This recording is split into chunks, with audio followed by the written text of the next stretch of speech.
Good morning 9th class. आज मैं आप लोगों को पढ़ाऊंगी आपकी पाठ्य पुस्तक गद्य में से, ठीक है, हिंदी गद्य में से बात, रेखांकित अंश की संदर्भ सहित व्याख्या। ठीक है, ये प्रश्न परीक्षा में आता है।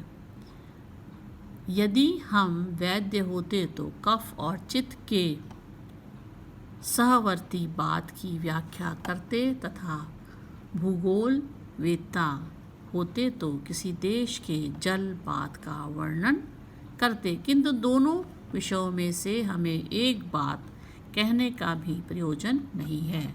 हम तो केवल उसी बात के ऊपर 2-4 बातें लिखते हैं। ठीक है, अब रेखांकित अंश ये यहाँ पर हैं, इन्हीं की व्याख्या मैं आपको बता रही हूँ। ठीक है, जो प्रश्न मैंने आपको यहाँ पर पढ़कर सुनाया है। जो हमारे तुम्हारे संभाषण के समय मुख से निकल कर परस्पर हृदयस्थ भाव को प्रकाशित करती रहती हैं। और जो है इसका प्रश्न है, उपयुक्त गद्यांश का संदर्भ लिखिए। तो संदर्भ है प्रस्तुत गद्यांश हमारी पाठ्य पुस्तक हिंदी गद्य में संकलित एवं प्रताप नारायण मिश्र द्वारा लिखित बात शीर्षक से लिया गया है।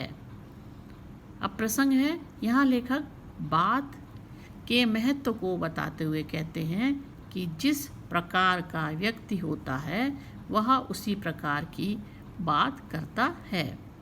ठीक है, अब रेखांकित अंश ये मैंने आपको बताए थे अभी।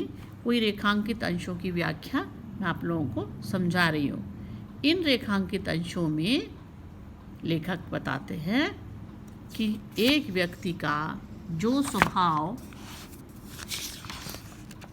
होगा अथवा जिस प्रकार का कार्य करेगा वह स्वाभाविक रूप से उसी प्रकार के वातावरण में उसी कार्य के अनुसार बुद्धि वाला होगा।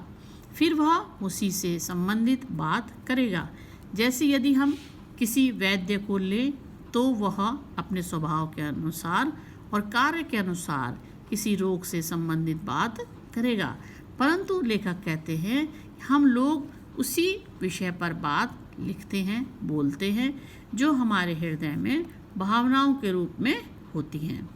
जो भावनाएं हमारे हृदय में सदैव उठती हैं उसे यदि हम मुख से वाणी के माध्यम से दूसरे को बोलकर या लिखकर बताते हैं वह बात कहलाती है।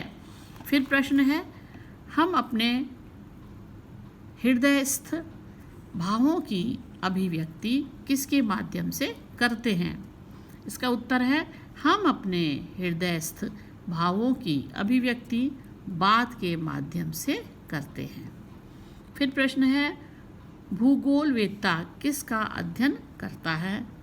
उत्तर है बच्चों, भूगोल वेत्ता किसी देश के जलवायु की बात का वर्णन करते हैं। फिर है प्रश्न, वैद्य किस बात का वर्णन करते हैं? उत्तर है, वैद्य कफ और चित्त की सहवर्ती बात की व्याख्या करते हैं। इस प्रश्न के उत्तर को मैंने आप लोगों को समझा दिया है। इसको आप घर पर सुन लीजिएगा इसके YouTube को, ठीक है, और गद्य की कॉपी में लिखिएगा।